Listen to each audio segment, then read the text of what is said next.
kali ini kita akan melakukan praktikum pengaruh deterjen terhadap perkecambahan. Oke, sebelum kita melakukan praktikum, alangkah baiknya kita menyiapkan alat dan bahannya terlebih dahulu. Alat dan bahan yang kita gunakan adalah sebagai berikut.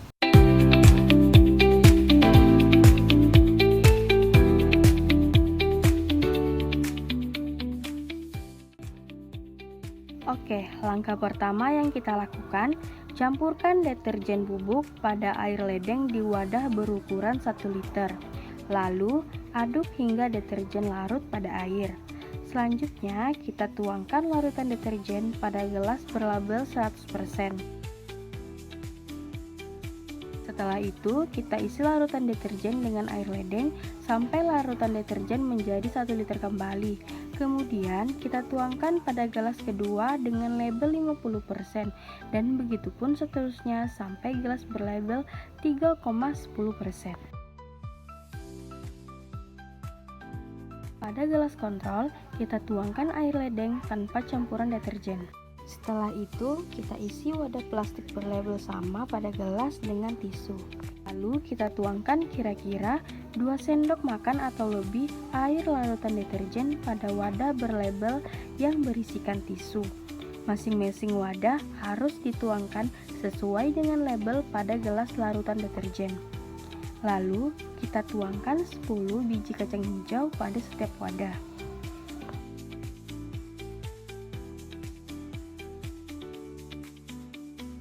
Setelah itu, kita tutup kacang hijau dengan kardus atau wadah yang kedap cahaya guna untuk menghalangi cahaya mengenai kacang hijau. Setelah itu, kita diamkan selama 24 jam.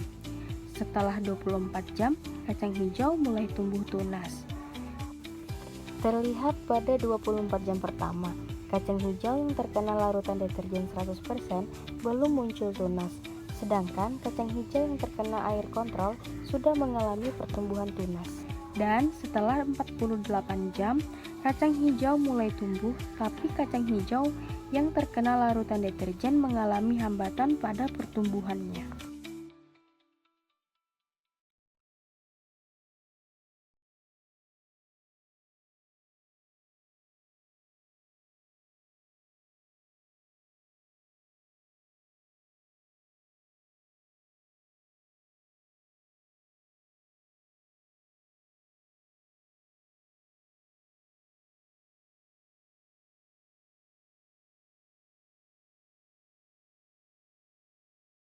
Dan setelah 48 jam, kacang hijau mulai tumbuh, tapi kacang hijau yang terkena larutan deterjen mengalami hambatan pada pertumbuhannya.